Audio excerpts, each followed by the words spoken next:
présidentielle ce matin, mais d'une manière détournée qui fait le buzz. On ne va donc pas s'en mêler les pinceaux avec les temps de parole, mais on va faire un focus sur des gags visuels pirates qui s'invitent sur des murs de métropole et même sur les panneaux officiels réservés aux vrais candidats, sauf qu'il s'agit d'affiches détournées ou carrément inventées pour inviter à voter pour des candidats fictifs, et c'est très bien fait et c'est très drôle. Je laisse chacun d'entre vous faire le lien avec le candidat réel qui est parfois visé.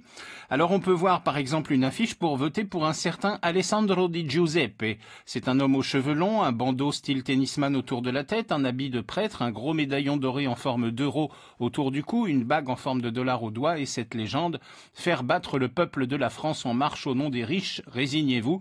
C'est le candidat de l'église de la très sainte consommation.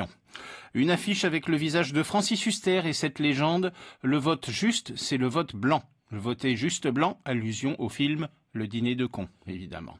Une affiche avec l'acteur américain John Goodman, illustrant le parti des gens gentils, et cette consigne: voter Jean Gentilhomme, John Goodman. Le parti Grognon 2017 présente le Schtroumpf Grognon et ce slogan: moi j'aime pas les élections. La liste Picsou 2017 avec l'oncle Picsou, donc, qui déclare: pas de fausses promesses, je garderai tout pour moi. On a le choix aussi avec la liste En Nage et sa candidate vedette, la petite sirène. Si vous préférez Pinocchio, il y a la liste Pinocchio 2017 qui joue la transparence, en affirmant: Jiminy Cricket n'a jamais été mon assistant parlementaire. On a aussi Cartman de South Park qui a aussi sa liste, donc Cartman 2017, et un slogan qui veut tout dire: je vous emmerde et je reste à l'Élysée. On a la liste Cendrillon qui dit ma robe et mes souliers m'ont été offerts par une amie. La liste K, vous savez, le serpent du livre de la jungle et son mot d'ordre: ayez confiance, votez pour moi. Autre style avec l'actrice Marion Cotillard, rebaptisée Marion Cotillon, qui est la candidate de la France festive.